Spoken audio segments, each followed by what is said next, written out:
How's it going, guys? My name is Zach with the Movie Castle, and today we're going to be taking a look at Heavy Metal's Taarna, Volume 1. This is a comic book featuring Taarna from the Heavy Metal Comics magazines. For those of you guys who don't know, Taarna was a reoccurring character in the Heavy Metal magazine. Now, the magazine is an anthology, so in turn, a lot of their stuff is just one-shot. Taarna being a reoccurring character was pretty rare, but still, she'd be confined to these short stories. So now we're actually getting a comic published that's 100% her, that it's continuing from issue to issue, and it's not just little individual stories. So this is a full comic devoted to Taarna. Now, if we flip it on to the back, you can see the individual issue covers there, and you can see that there are 4 of these issues. Now, this came out back in 2019, and as far as I know, they only made these 4 issues. Now, 2019 isn't too far ago, so maybe they'll do more. And they did label this number 1 on the spine, but not the front. So I don't know if they'll do more. I hope they do. It has the ending, it wraps everything up, but then it goes with one of those and now on to further adventure type endings. So they wanted to do more, and I'd definitely pick up Volume 2 if they made it. But as far as I know, these 4 issues are the only ones in the series. And while we're looking at the spine here, there's something kind of funny I noticed.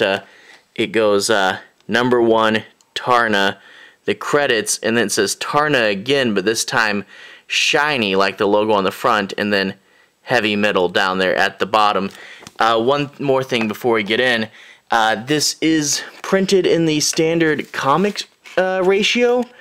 Heavy Metal was is a magazine. Let me pull out a random issue. Here's the 20th anniversary special of Heavy Metal.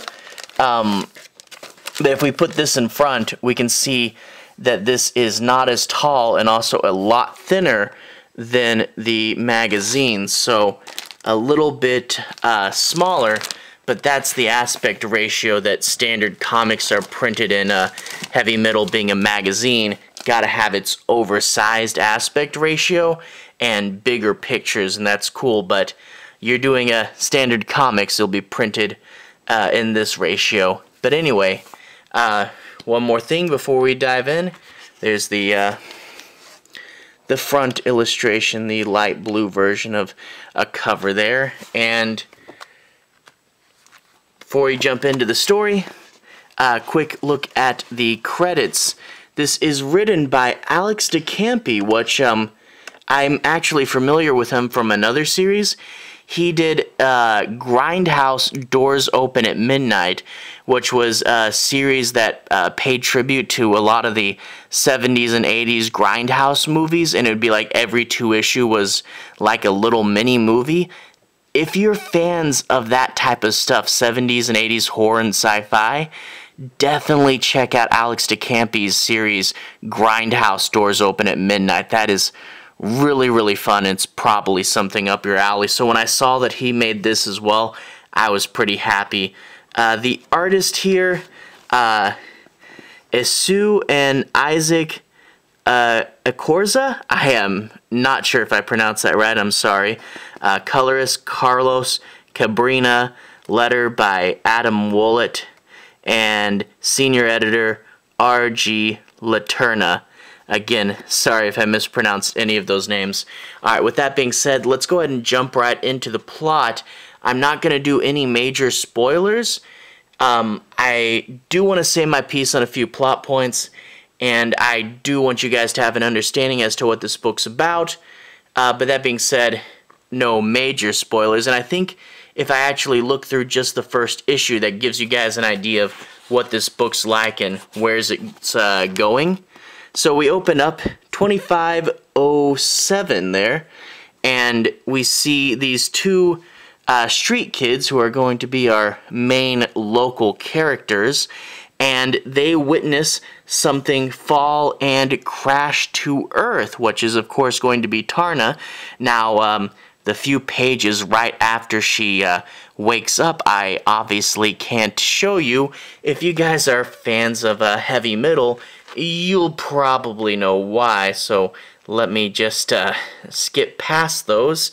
Anyway, she grabs a random cloth that was hanging in the church that she crashed into, and she wanders out onto the street with these two kids following her, and they quite quickly get picked up by the police. Now, in this opening scene, you get the two kids that are going to be your side kids, but it's also explained to us that Taarna hasn't been called upon in a while, and I guess for some reason she now has amnesia. She doesn't remember who she is, so that's going to be a problem. And actually, on top of all that, she doesn't even talk in this book.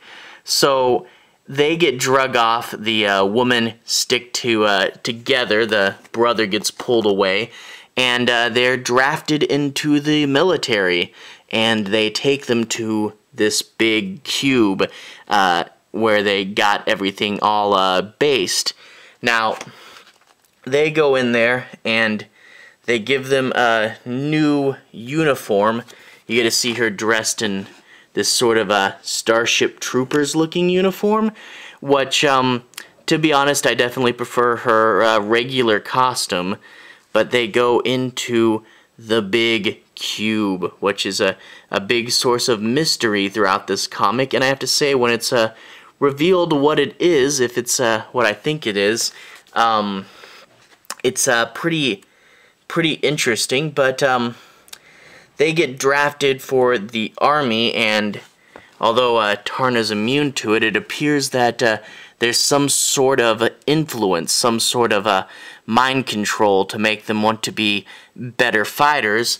They go out and you get one of the many really cool battle sequences. You know, they charge out and there's blood and violence everywhere, and that is one thing. This book isn't toned down in any way for that, so you will get, you know, several bloody things. The girl she's with gets her arm blown off because you know, no one's got too much safety in this book, but there is quite a bit of violence. There's that one guy getting his head exploded there. So, and you also get to see that this planet does have the little flying birds that she likes so much, so hopefully she'll get one of those pretty soon. But while she's on the battlefield, you know, she takes down an enemy soldier, stabbing him there, and when they crash to the ground, she sees that the enemies aren't really monstrous looking. They're actually other humans too, so you have to wonder whose side should she actually be on. And she gets to, for the rest of the book, wonder between the two sides, find out the big secrets, and of course see what's up with that cube. So, a pretty cool, fun story. But I do definitely have my problems with it. In particular, you got Taarna, who's a really cool character, and I really would just love to see, you know, her let loose, be the really cool version of her character, but she steps in really toned down. Like I said, she doesn't know who she is, she doesn't even talk, and also she doesn't have her iconic armor. She does get to fly the bird for a little bit, but she's not cruising on it all the time, and I really would much rather prefer to see Taarna be herself, but with the whole amnesia plot, it really tones that down. Now, she does eventually get another set of armor, and I do have to pull the book off camera while I scroll through it because, yeah, like I said, they stay true to the heavy metal comics, and there's a lot I can't show you in here. But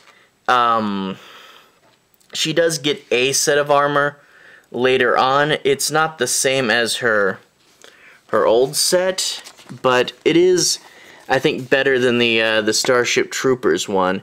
But yeah, this is very much like I expected with Taarna it to be much more fantasy, and you do get to see aliens and future tech, but to be honest, when I was reading this book, I kept thinking about that Futurama episode where they parody Starship Troopers, you know, and they're all off to war.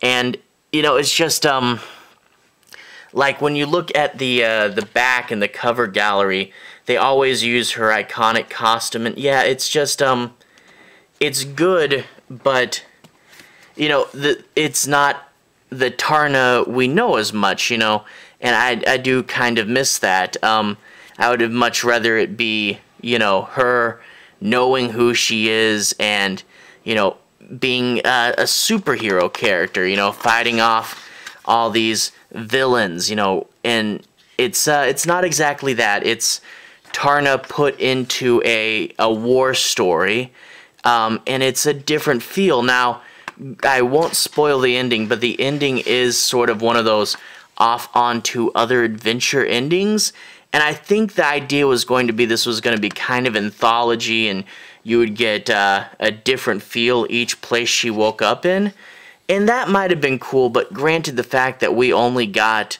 the 4 issues of this, you know, it's kind of sad we didn't get to see a more classic interpretation of the character.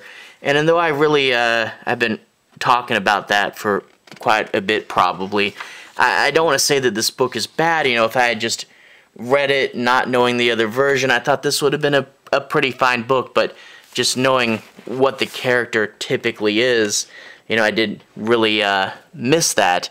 But overall, the story is still pretty fine. It's got a ton of action and, you know, some cool stuff, but yeah, it is more of a war story, and, you know, having the lead have amnesia and be mute, you know, it's harder to get behind her, and you're supposed to get behind the 2 kid characters as well, and they're not as annoying as a lot of kid characters, but, you know, at the same time, I don't care about them as much, you know.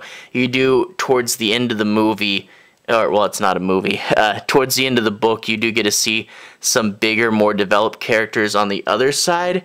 She fights alongside this other girl for a while, and you do kind of get to know them. It's just, you know, for a book about Taarna, I wish it was more classic Taarna, but I guess they did want to do something new, and if you put that thought aside, it still is a pretty fun book.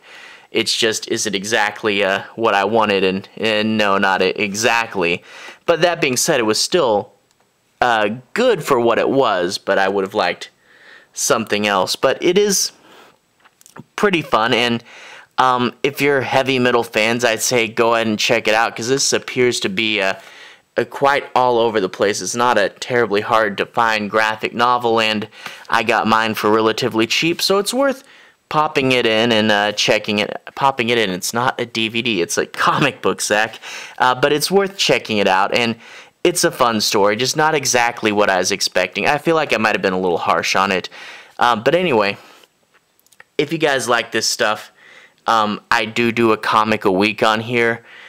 So if you guys want to stick around, I'll have more comics. Other than that, I do primarily horror movies. So if that sounds like something you're interested in, I recommend sticking around. Anyway, to everyone who's watched so far, thank you for watching. To everyone who's liked and subscribed, thank you. You're really helping out the channel.